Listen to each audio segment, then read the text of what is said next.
क्या हमने कभी सोचा है कि ये जो मार्केट चार्ट्स हैं, ये बस आड़ी तिरछी रैंडम लाइंस और शेप्स ना होकर ह्यूमन साइकोलॉजी का एक लाइव मैप हो?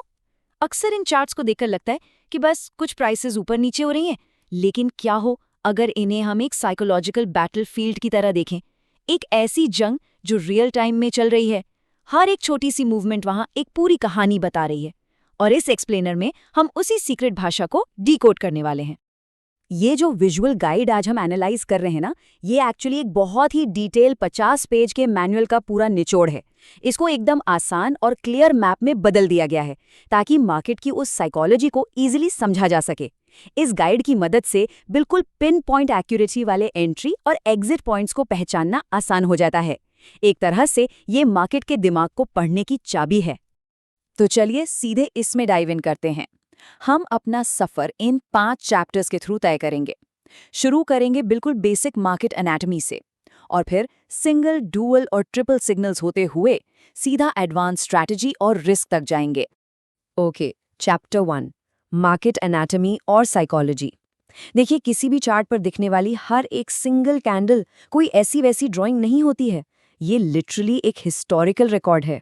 ये हमें बताता है कि बायर्स और सेलर्स के बीच में जो पावर स्ट्रगल हुआ था, जो कंट्रोल की जंग थी, उसमें उस वक्त क्या हुआ था। बेसिक एनाटॉमी में 2 मेन पार्ट्स होते हैं, बॉडी और विक्स।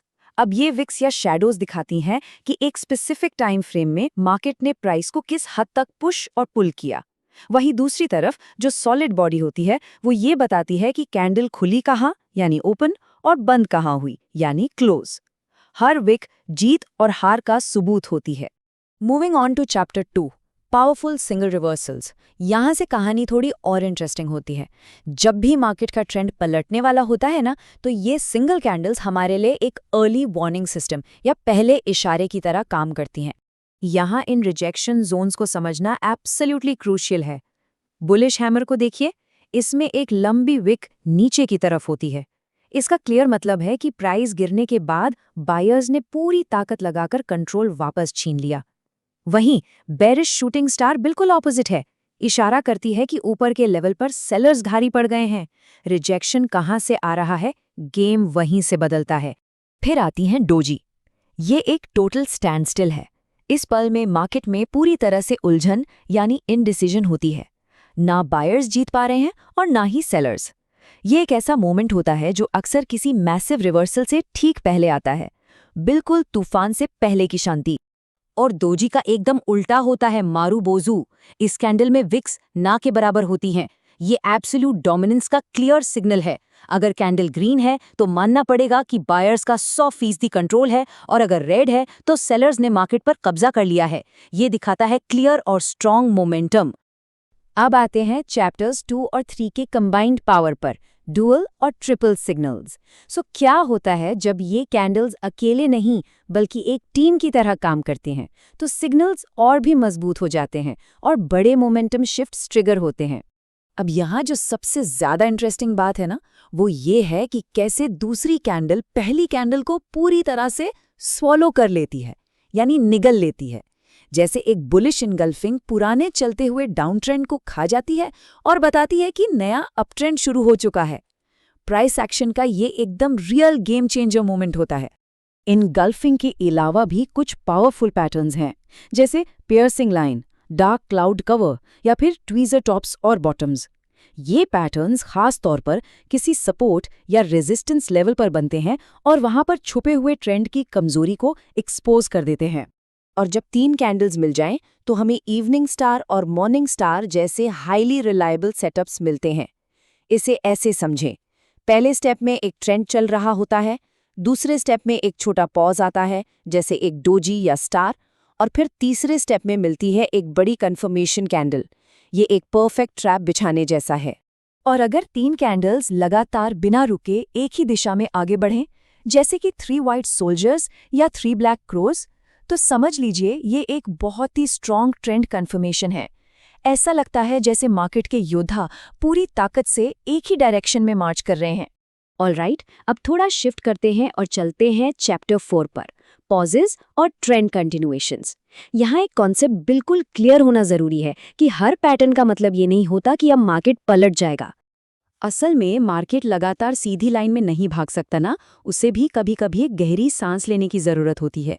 इसीलिए नोइंग व्हेन टू होल्ड यानी ट्रेड में कब बने रहना है, ये उतना ही ज़रूरी है जितना ये जानना कि कब एग्जिट करना है। राइजिंग 3 मेथड्स इसका एक परफेक्ट कंटिन्यूएशन एग्जाम्पल है। इसमें पहले आती है एक बड़ी ग्रीन कैंडल, फिर उसके बाद 3 छोटी रेड कैंडल्स, जो देखने में ऐसी लगती हैं जैसे ट्रेंड खत्म हो रहा हो, पर एक्चुअली वो सिर्फ एक आराम का वक्त होता है, क्योंकि उसके ठीक बाद आती है एक और बड़ी ग्रीन कैंडल जो वापस ब्रेकआउट दे देती है। वैसे इन पॉजेस के भी अलग अलग फ्लेवर होते हैं। एक तरफ है हरामी पैटर्न, एक बहुत ही शांत क्वाइट पॉज जहां मोमेंटम एकदम रुक जाता है, और दूसरी तरफ होते हैं विंडोज या गैप्स, जहां क्वाइटनेस की कोई जगह नहीं, सीधा गैप अप या गैप डाउन जंप्स होते हैं। ये जंप्स एक्सट्रीमली अग्रेसिव मोमेंटम को शो करते हैं। और अब हम आ गए हैं इस एक्सप्लेनर के क्लाइमैक्स पर, चैप्टर 5। यहाँ हम इन बेसिक्स और पैटर्न्स को एडवांस्ड कॉन्टेक्स्ट के साथ कंबाइन करके एक फुल प्रूफ स्ट्रैटेजी बनाना देखेंगे। इस पूरी गाइड का सबसे बड़ा और हार्ड रूल यही है, सिर्फ कैंडलस्टिक की शेप और पैटर्न देख लेना काफी नहीं है।